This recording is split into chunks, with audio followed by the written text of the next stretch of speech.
बिस्मिल्लाहिर्रहमानिर्रहीम। अस्सलामु अलैकुम स्टूडेंट्स, आप बीएस मैथमेटिक्स के कोर्स मैथ 102 का लेक्चर नंबर 2 देख रहे हैं। वेक्टर एनालिसिस का चैप्टर 3 हम पढ़ रहे थे, वेक्टर कैलकुलस, जिसमें आज हम जो टॉपिक स्टार्ट कर रहे हैं वो है इंटीग्रेशन ऑफ वेक्टर फंक्शंस।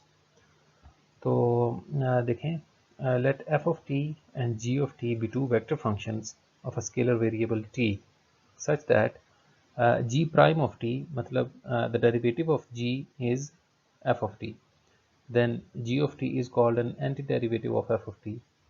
क्या मतलब कि ये इंटीग्रेशन जो है ये एक्चुअली इन्वर्स प्रोसेस है डिफ्रेंसिएशन का, कि g का डेरिवेटिव अगर f है तो फिर f का इंटीग्रल या एंटी डेरिवेटिव जो है वो g होगा। ये बात लिखी हुई है कि g जो है वो एंटी डेरिवेटिव है f का। और इसको हम कैसे लिखते हैं, जो बात हमने ऊपर लिखी वो ये है कि g का डेरिवेटिव अगर f ऑफ t है तो फिर हम कहते हैं कि f ऑफ t का इंटीग्रल जो है वो g होगा। तो लेकिन हमें ये बात पता है कि अगर कोई भी कांस्टेंट वेक्टर a हो, उसको g में हम ऐड कर दें, अगर g का डेरिवेटिव f है तो g में कोई कांस्टेंट वेक्टर ऐड कर दें तब भी उसका डेरिवेटिव f ही रहेगा, क्योंकि कांस्टेंट का डेरिवेटिव 0 होता है। तो इसका मतलब ये हुआ इस डेफिनेशन के मुताबिक कि जो मोस्ट जनरल वैल्यू है इसकी, इनडेफिनेट इंटीग्रल इसको बोलते हैं, कि एफ ऑफ टी का जो इंटीग्रल होगा वो फिर क्या होगा, जी ऑफ टी प्लस ये कांस्टेंट वेक्टर, ये आर्बिट्रेरी कांस्टेंट वेक्टर है, इसको कहते हैं कांस्टेंट ऑफ इंटीग्रेशन। तो बात क्या हुई कि अगर g का डेरिवेटिव f होगा तो f का इंटीग्रल g होगा प्लस कांस्टेंट ऑफ इंटीग्रेशन। तो स्टार्ट में ये एक थ्योरम है, थ्योरम 3.2 पेज नंबर 77 पे। इस तरह के छोटे छोटे काफ़ी थ्योरम हैं जो मैं अभी आपको बताता हूँ कि किस तरह से प्रूव करने हैं। कि if f of t and g of t are two vector functions of scalar variable t, then the integral of, देखें अभी कॉम्प्लिकेटेड सी चीज़ लगती है, कि f prime of T dot ji of T plus f of T dot g prime of t d t is equal to, show करना कि इसका इंटीग्रल जो है f of T dot ji of T plus constant of integration इसका equal है। तो अभी जो हमने डेफिनेशन पढ़ी उसके मुताबिक अगर हम ये शो करना चाहते हैं कि इस फंक्शन का इंटीग्रल ये फंक्शन है, तो हमने एक्चुअली ये प्रूव करना है कि ये जो नीचे वाला फंक्शन है इसका डेरिवेटिव ये इंटीग्रैंड है। तो ये एक ही बात है। अगर मैं शो कर दूं कि इस फंक्शन का डेरिवेटिव ये है, तो हम एक्चुअली ये शो कर रहे हैं कि ये ऊपर वाले फंक्शन का इंटीग्रल ये नीचे वाला फंक्शन है। तो प्रूफ को देखें कि हम यहाँ से शुरू करेंगे, राइट हैंड साइड से। मैं ये शो करूँगा कि इसका डेरिवेटिव ये ऊपर वाला फंक्शन है। तो देखें, डेरिवेटिव लेते हैं इसका, F of T dot ji of T plus A, पूरी राइट साइड का इंटीग्रल है। तो डेरिवेटिव लें, डेरिवेटिव लेंगे तो देखें डेरिवेटिव इस पे भी अप्लाई होगा और ए पे भी अप्लाई होगा। जब फर्स्ट वालों पे अप्लाई होगा तो ये दो फंक्शंस मल्टीप्लाई हो रहे हैं, लिहाजा इन पे प्रोडक्ट रूल अप्लाई होगा। उसमें क्या होता है कि फर्स्ट वाले का देखें डेरिवेटिव लिया, सेकंड को एज इट इज़ लिख लिया, प्लस फिर फर्स्ट फंक्शन को ऐसे लिख दिया और सेकंड का डेरिवेटिव ले लिया, प्लस ये जो ए कांस्टेंट वेक्टर था इसका डेरिवेटिव 0 यानी नल वेक्टर। तो यहाँ से क्या बना कि इसका डेरिवेटिव क्या आ रहा है, ये देखें D by d T of F of T को लिख लिया F prime of T dot ji of T plus f of T को वैसे लिख दिया था और डेरिवेटिव ऑफ जी को लिख दिया जी प्राइम ऑफ टी। तो हमने डेरिवेटिव फाइंड कर लिया, अब इंटीग्रेट कर दें दोनों साइड्स पे। इसको भी इंटीग्रेट कर दिया, राइट साइड पे भी इंटीग्रेट कर दिया।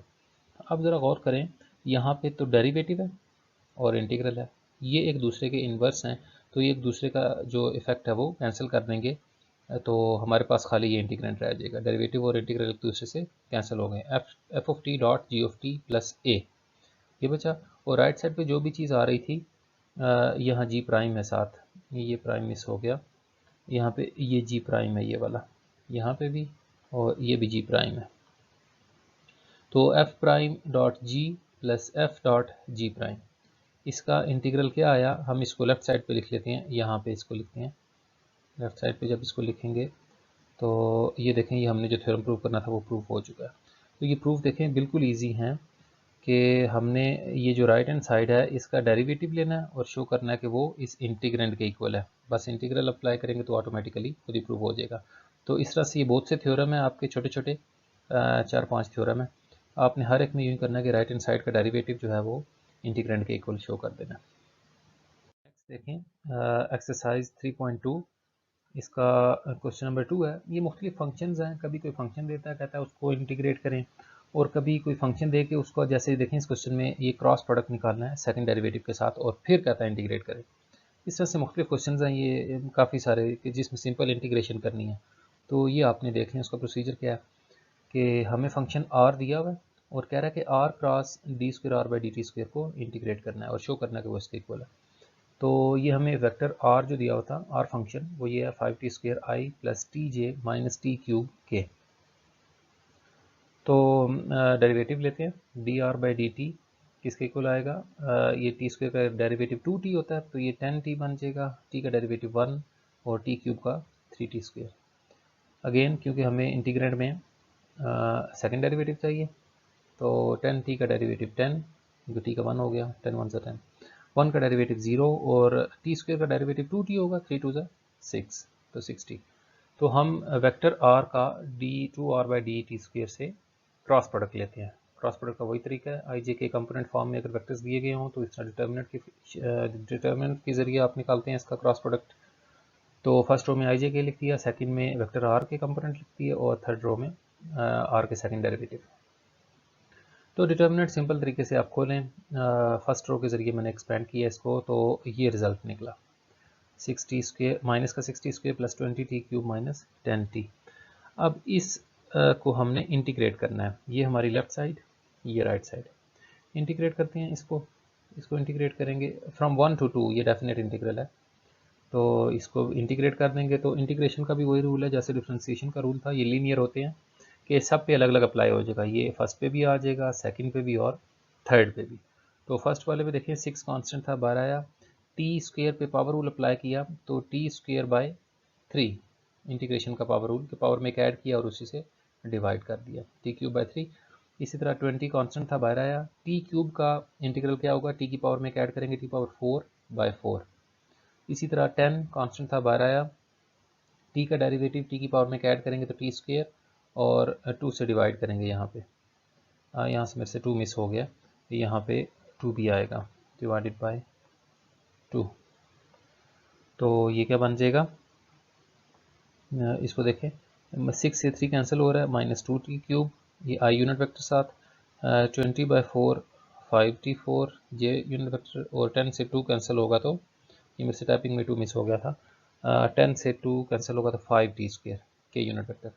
अब ये जो जब इंटीग्रेट कर देते हैं इसको तो ये जो लिमिट्स होती हैं 1 से 2, जैसे आपकी सेकेंड ईयर थी उसमें एक्सरसाइज 3.6 थी शायद, बिल्कुल वही प्रोसीजर है कि ये लिमिट्स जो हैं इस तरह राइट साइड पे लिख लेते हैं और अब fundamental theorem of calculus apply करते हैं। वो क्या होता है कि ये इंटीग्रल जो होता है इसमें पहले अपर लिमिट पुट करेंगे यानी 2 पुट करेंगे जहाँ जहाँ पे टी आ रहा है, फिर माइनस और फिर इस पूरे फंक्शन में टी की जगह 1 पुट करेंगे, upper limit minus lower limit. तो जब 2 पुट किया तो देखें जहाँ जहाँ पे टी आ रहा था वहाँ पे मैंने 2 लिख दिया। इसी तरह जब 1 पुट करना है तो इन सब जगह पे जहाँ पे टी आ रहा था वहाँ पे 1 पुट कर दिया। तो 2 पुट करने से ये वेक्टर आ रहा है और 1 पुट करने से ये वेक्टर आ रहा है। इनको माइनस करेंगे, आपको पता है कंपोनेंट वाइज ऐड होते हैं वेक्टर्स, तो -16 और +2 -14, 80 -5 75 और -20 और +50। ये 5 का स्क्वायर, ये 5 है यहाँ पे, ये 50 नहीं है, ये 0 एक्स्ट्रा आ गए, यहाँ पे 0 नहीं है तो ये 20 -5 जो है -15 आ जाएगा।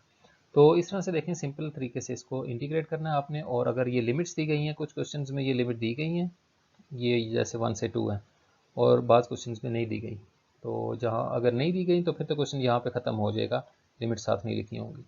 अगर लिमिट्स दी गई हैं तो ये तरीका है उसका कि पहले आपने अपर लिमिट पुट करनी है यानी 2 पुट किया जैसे मैंने, और यहाँ पे 1 पुट करेंगे। तो ये प्रोसीजर है सिंपल इंटीग्रेशन का।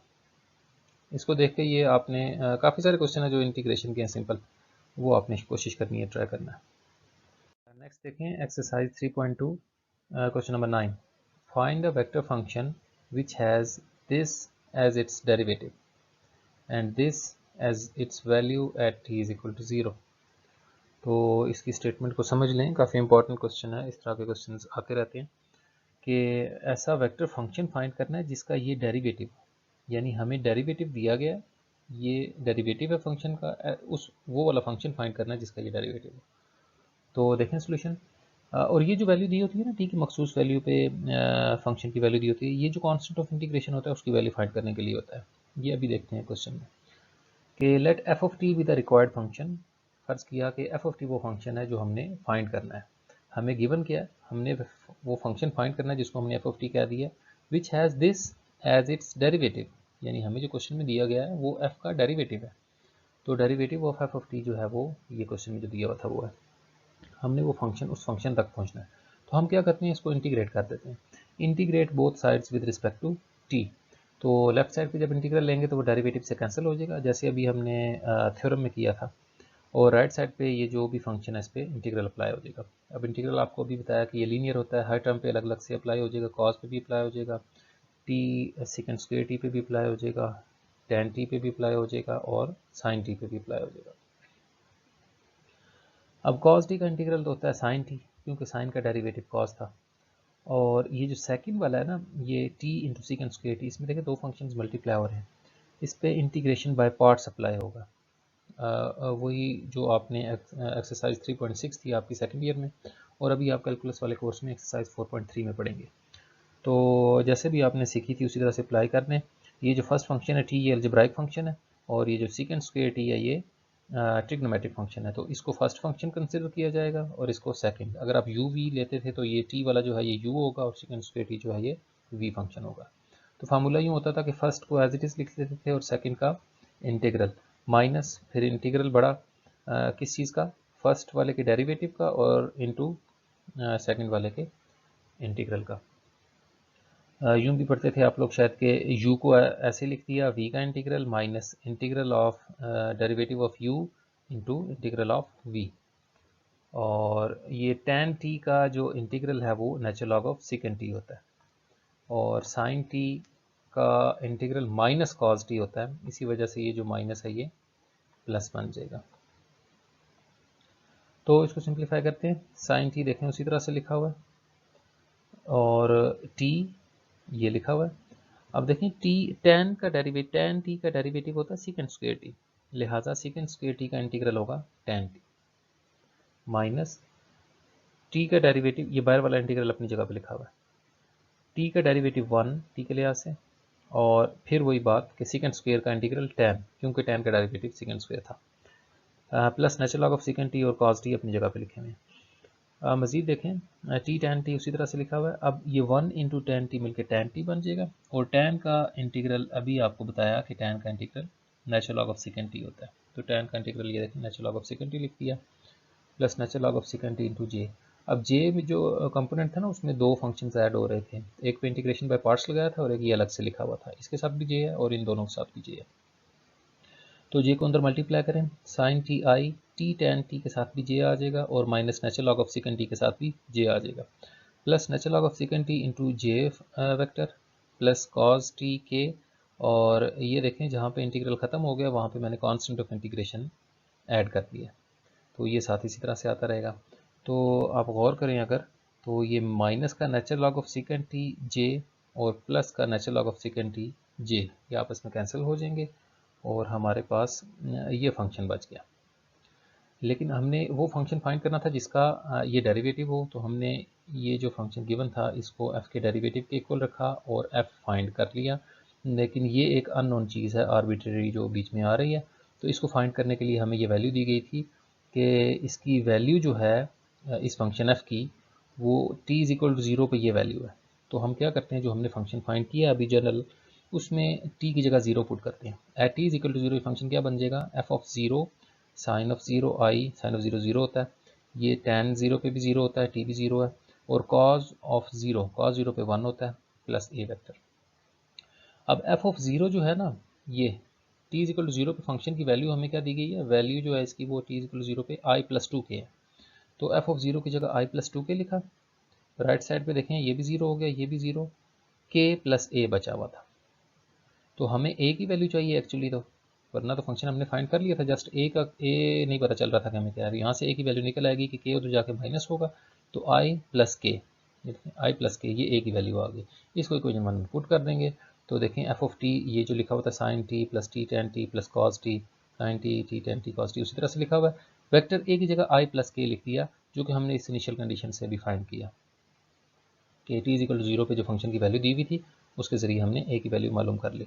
तो ये हमारा आंसर है। बस इसको अच्छी सी फॉर्म में लिख लें कि आई वाले कंपोनेंट्स कंबाइन कर लें। आई का एक कोफिशिएंट है साइन टी और एक कोफिशिएंट है 1, तो इनको ऐड कर लिया। जे वाला सिंगल था, उसके साथ ए की कोई कंपोनेंट नहीं है, तो उसको ऐसे लिख दिया। और के के साथ भी जो कंपोनेंट ऐड होगा वो 1 है, इन दोनों को प्लस करके लिख दिया। तो यूँ था ये क्वेश्चन कि फंक्शन का डेरिवेटिव दिया हो तो फंक्शन कैसे मालूम करना है। इसको देख के ये कुछ प्रॉब्लम्स हैं जो आपने कर लेने हैं।